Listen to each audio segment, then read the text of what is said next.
Travel अब सिर्फ famous places या लग्जरी होटल्स तक लिमिटेड नहीं रहा। आजकल लोग सर्टिफाइड वैल्यूएबल और मेमोरेबल एक्सपीरियंस की तलाश में हैं, वो भी कम बजट में। लोग बार बार छोटी छुट्टियों पर जा रहे हैं। अब ट्रैवल की क्वालिटी उसके खर्चे से नहीं, बल्कि उसकी प्लानिंग और उस ट्रिप का एक्सपीरियंस कैसा रहेगा उससे तय होती है। कुछ फेमस और कुछ नए डेस्टिनेशन इस बैलेंस को बखूबी निभा रहे हैं, जो संस्कृति, सुंदरता और आराम प्रदान करते हैं बिना भारी खर्च के। आप कौन सी कंट्रीज में जा सकते हो बिना अपनी पॉकेट को लोड दिए, उन्हीं के बारे में बात करेंगे इस वीडियो में। फर्स्ट कंट्री है वियतनाम। सच्ची खूबसूरती, वो भी किफायती दामों पर। वियतनाम एक शांत और सुंदरता वाली जगह है जो आज के टाइम में बहुत रेयर है। सापा के धुंध से ढके पहाड़ों से लेकर होई आन की लालटेन से सजी गलियों तक, इस देश में एक गर्मजोशी और ऑथेंटिसिटी है जो लंबे टाइम तक आपके साथ रहती है। जो चीज इस जगह को और भी खास बनाती है वो है यहाँ का एक्सपीरियंस मिलना, वो भी बहुत कम पैसों में। मीन्स अब ये जगह काफी अफोर्डेबल है। एक लोकल ढाबे में वियतनामी नूडल सूप की एक कटोरी 200 रुपए से भी कम में मिल जाती है। फ्रेंच कॉलोनियल बिल्डिंग में बने बुटीक होटल अट्रैक्शन और आराम प्रोवाइड करते हैं, वो भी बिना किसी भारी खर्च के। हालोंग बे में क्रूज, फूकू आक आइसलैंड पर सैर सपाटे और पुलुग आग जैसे कम फेमस लेकिन खूबसूरत नेचर रिजर्व में ट्रैकिंग, ये सभी एक्सपीरियंसेस उतने ही खास हैं जितने किसी महंगे देश में मिलते हैं, लेकिन बजट पर बोझ डाले बिना। वियतनाम में घूमने का बेस्ट टाइम मार्च से लेकर अप्रैल और सितंबर से लेकर अक्टूबर के बीच में होता है, और एक वियतनामी डोंग की वैल्यू 0.0032 रुपीज है। बात आती है नेक्स्ट कंट्री की। नेक्स्ट कंट्री है जॉर्जिया, एक छुपा हुआ खजाना। आपको यहाँ क्यों जाना चाहिए? जॉर्जिया एक ऐसा देश है जो अभी तक ज्यादा टूरिस्ट की नजरों से दूर है, लेकिन इसकी डाइवर्स ज्योग्राफिक स्ट्रक्चर, पहाड़, प्लेट्यूज, हरे भरे जंगल और रिच हिस्टोरिकल हेरिटेज इसे एक अनोखा और अट्रैक्टिव डेस्टिनेशन बनाती है। इसके मेन अट्रैक्शन है जैसे तिब्लिसी के पुराने शहर में घूमना। तिब्लिसी की पतली गलियां, कलरफुल बिल्डिंग और पुराने चर्च इसे एक लाइवली और हिस्टोरिकल एक्सपीरियंस बनाते हैं। आप नारिकला फोर्ट की सैर कर सकते हैं जो पहाड़ी पर मौजूद है, और वहां से पूरी सिटी का व्यू ले सकते हैं। दूसरा, आप कॉक्सस पहाड़ में ट्रैकिंग कर सकते हो। एडवेंचर के शौकीनों के लिए जॉर्जिया के कॉक्सस पहाड़ बेहतरीन है। यहाँ हाइकिंग और नेचर ट्रेल्स मिलते हैं। आप कस्बेगी नेशनल पार्क में ट्रैकिंग कर सकते हो और ऊंचाई पर मौजूद गिरगिटी ट्रिनिटी चर्च देख सकते हो। आई होप मैं प्रोनाउंस ठीक कर रहा हूँ। नेक्स्ट, आप पुराने मठों और फोर्ट्स को विजिट कर सकते हो।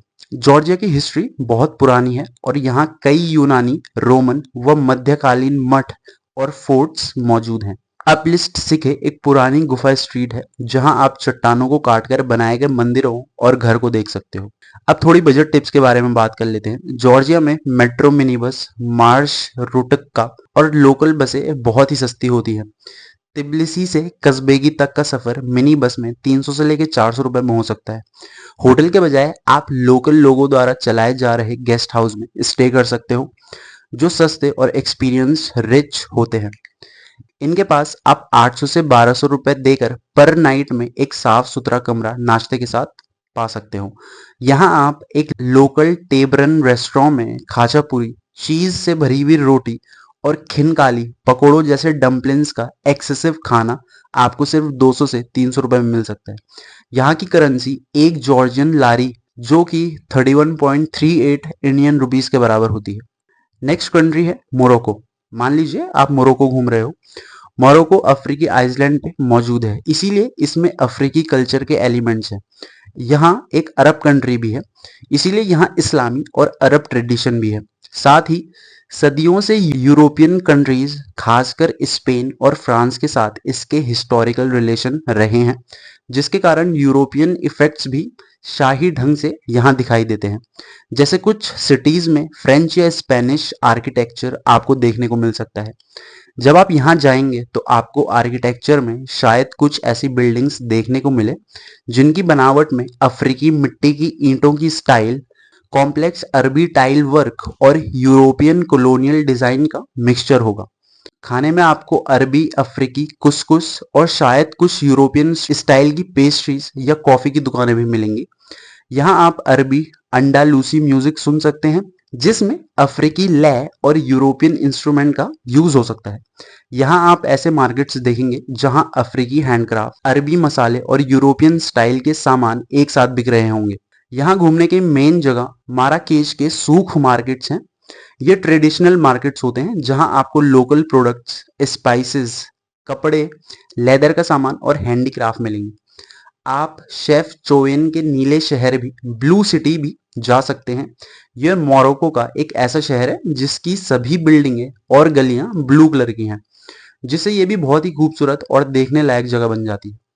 आप यहाँ सहारा डेजर्ट का भी एक्सपीरियंस कर सकते हैं, जहाँ आप रेगिस्तान में ऊंट की सवारी, रेत के टीलों के ऊपर सनराइज या सनसेट और रात को स्टार गेजिंग कर सकते हो। अब बात आती है बजट टिप्स की। यहाँ आप रियाद यानी ट्रेडिशनल गेस्ट हाउस में रुक सकते हो। रियाद मोरक्को के ट्रेडिशनल घर होते हैं जिन्हें गेस्ट हाउस में बदल दिया गया है। ये बहुत सुंदर होते हैं, आरामदायक होते हैं और होटलों के कंपैरिजन में ज़्यादा अफोर्डेबल हो सकते हैं। कस्बों के बीच ट्रैवल करने के लिए शेयर्ड टैक्सियों का यूज़ करें। ग्रैंड टैक्सीज ट्रैवलर्स को कम पैसों में एक शहर से दूसरे शहर ले जाती हैं। ये एक अफोर्डेबल तरीका है। महंगे रेस्टोरेंट्स में खाने के बजाय लोकल कैफेज और छोटे रेस्टोरेंट में खाना खाएं जहां लोकल लोग खाते हैं। यहाँ आपको वहाँ का एसेंस मिलेगा, लोकल एसेंस। नेक्स्ट कंट्री है थाईलैंड। थाईलैंड लंबे समय से ट्रैवलर्स की पसंदीदा जगह रहा है और इसकी वजह समझना मुश्किल नहीं है। वहाँ पहुँचना आसान है, वीज़ा प्रोसेस इजी है और हर तरह के टूरिस्ट के लिए कुछ ना कुछ है इस देश में। इस देश को खास बनाती है उसकी डाइवर्सिटी। चियांग माई पाई या को यायो नाय और को लांता जैसे आइसलैंड एक स्लो, ज्यादा सुकून भरी यात्रा का अनुभव कराते हैं। यहाँ आपको बुटीक रिजॉर्ट्स, वेलनेस रिट्रीट्स और स्पा जैसे चीजें मिलती हैं, जो भले ही बड़े लगें लेकिन उनके प्राइस लग्जरी चीजों जैसे नहीं होते। ये नए एक्सपीरियंस आजमाने के लिए भी अच्छी जगह है, चाहे वो मुए थाई थाई मार्शल आर्ट सीखना हो या लंबी नाव से छिपे हुए कोब्स को ढूंढना हो। आप शायद थाईलैंड इसलिए जाना चाहोगे क्योंकि आप दिन में फुकेत के किसी शांत समुद्र बीच पर आराम करना चाहते हो या शाम को बैंकॉक के नाइट मार्केट में घूमते हुए स्ट्रीट फूड का मजा लेना चाहते हो और अगले दिन चियांग माई के किसी एंशियंट मंदिर में शांति का अनुभव करना चाहते हैं। थाईलैंड में देखने और करने के लिए बहुत कुछ है। थाईलैंड की कैपिटल बैंकॉक एक मॉडर्न सिटी है जहां sky scraper building, shopping mall, ancient temples जैसे ग्रैंड पैलेस और वाट फो और लाइवली नाइट लाइफ का मिक्सचर है। आप बैंकॉक में चाओ फ्राया रिवर पर बोटिंग कर सकते हैं, चटकट वीकेंड मार्केट में शॉपिंग कर सकते हैं या रूफ टॉप बार से सिटी का व्यू ले सकते हैं। नॉर्थ थाईलैंड विशेषकर चियांग माई और चियांग राय अपने हरे भरे पहाड़ों, शांत मंदिरों और जनजातीय संस्कृति के लिए फेमस है। यहाँ आप डाय सुतेप मंदिर जा सकते हैं, एलिफेंट सैनिक्चुरी में हाथियों के साथ बातचीत कर सकते हैं या पहाड़ी जनजातियों के गांव का दौरा कर सकते हैं। थाईलैंड के साउदर्न हिस्से में विश्व प्रसिद्ध आइसलैंड है जो अपने समुद्र तटों, स्कूबा डाइविंग और नाइट लाइफ के लिए जाने जाते हैं। एग्जाम्पल के लिए आप माया बे में स्नॉर्कलिंग कर सकते हो, फुकेत में सनसेट का मजा ले सकते हैं या को समुद्र में फुल मून पार्टी में शामिल हो सकते हैं। अब बात करते हैं बजट टिप्स की। थाईलैंड में किफायती यात्रा के लिए आप महंगे होटलों की बजाय सस्ते गेस्ट हाउस या हॉस्टल में रुकना खासकर सोलो ट्रैवलर्स या बैकपैकर्स के लिए फायदेमंद होता है। बैंकॉक के खाओ सान रोड पर कुछ 100 रुपए में ठहरने की फैसिलिटी मिल जाती है। टेस्टी और सस्ता स्ट्रीट फूड ट्रेडिशनल कल्चर का एक्सपीरियंस लेने का अच्छा तरीका है। 50 से 100 बात में पैड थाई या ग्रीन करी को एक्सपीरियंस कर सकते हो जो रेस्टोरेंट में कई गुना महंगी होती है। बैंकॉक में स्काई ट्रेन और चियांग माई में सोंगेटो से सस्ती और फीजिएबल ट्रैवल पॉसिबल है। एक थाई बात 2.53 INR के इक्वल होता है और यहाँ घूमने का बेस्ट टाइम नवंबर से फरवरी के बीच में होता है। नेक्स्ट कंट्री है मलेशिया।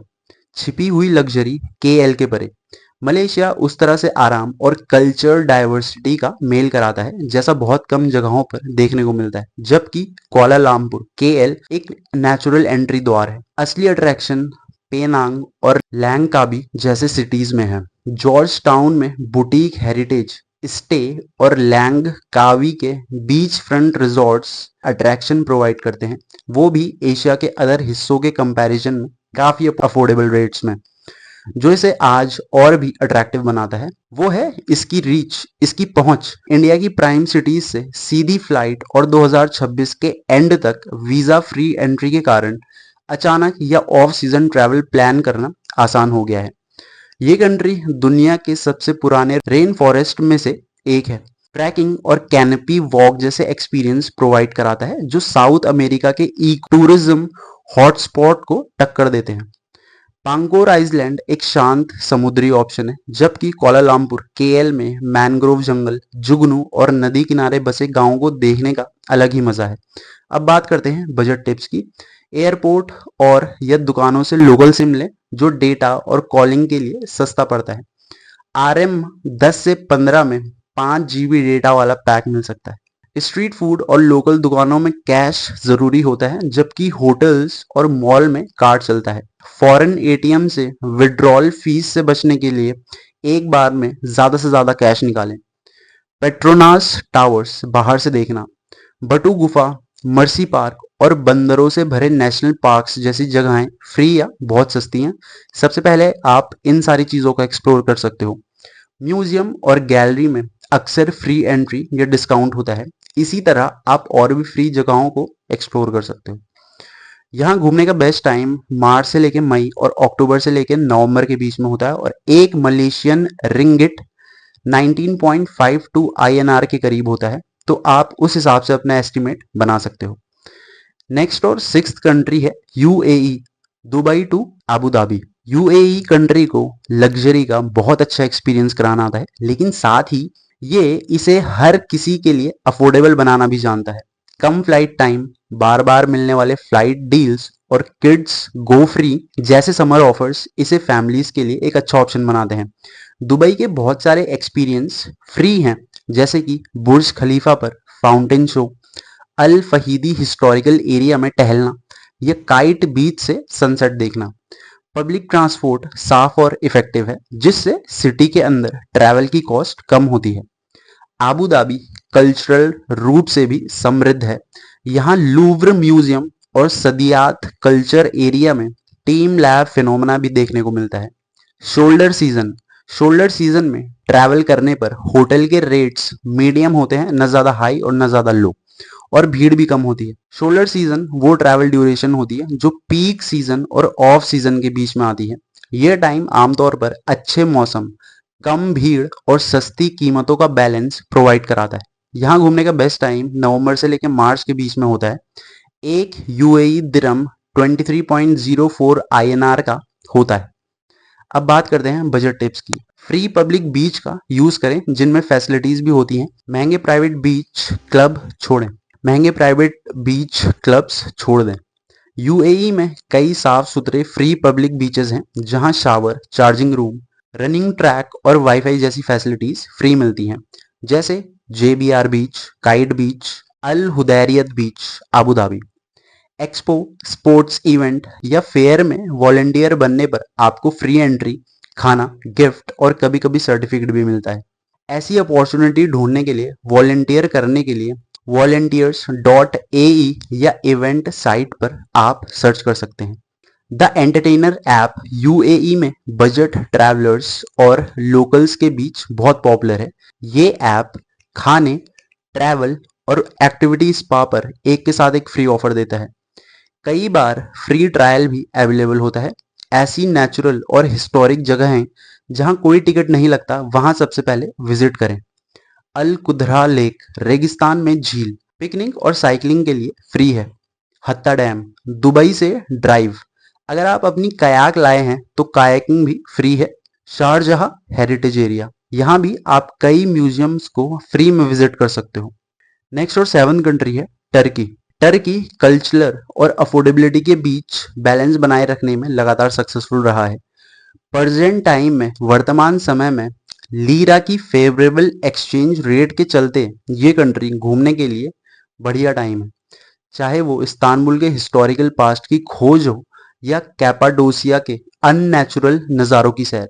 ट्रैवलर्स के लिए यहाँ हम्माम, टर्किश स्टीम बाथ की परंपराएं, नदी किनारे कैफे और हैंडीक्राफ्ट की खरीदारी जैसे अनुभव मिलते हैं, वो भी बजट पर असर डाले बिना। ट्रेडिशनल प्लेसेस से आगे बढ़कर आमासिया और पिनारा जैसी सिटीज और बटरफ्लाई वैली जैसे डेस्टिनेशन टर्की के डाइवर्सिफाइड ज्योग्राफिकल रास्तों को और भी अच्छा और भी शांत बनाते हैं। डोमेस्टिक फ्लाइट और बसें अफोर्डेबल हैं, जिससे यूरोप के दूसरे देशों में एक ही शहर की यात्रा जितनी कॉस्ट में टर्की में कई शहरों को आप ट्रैवल कर सकते हैं। अब बात करते हैं बजट टिप्स की। एक टर्किश लीरा 2.20 INR के जितना होता है। अलग अलग टिकट खरीदने के बजाय म्यूजियम पासेस इस्तांबुल, एजियन या ऑल टर्की लें, जो 5 से 15 दिनों के लिए वैलिड होता है। लेकिन ध्यान दें, इसे उसी दिन एक्टिवेट करें जब आप ज़्यादा जगह देखने वाले हों। इस्तांबुल में हागिया सोफिया, टोपकापी पैलेस और आर्कियोलॉजी म्यूजियम को एक ही दिन में कवर करें। वीकली टर्की मार्केट, जिन्हें बाजार कहते हैं, इनके बंद होने से ठीक पहले जाएं उन बाजारों में, तब दुकानदार सामान सस्ते पैसों में बेचते हैं। आप इस्तांबुल का कादी कोय मार्केट का चर्शबा बाजार विजिट कर सकते हैं। महंगे हिस्टोरिकल हम्माम की बजाय लोकल मोहल्ले के हम्माम में जाएं, वहां प्राइस 1/4 होती है और एक्सपीरियंस असली होता है। अपने होटल से लोकल हम्माम के बारे में पूछें।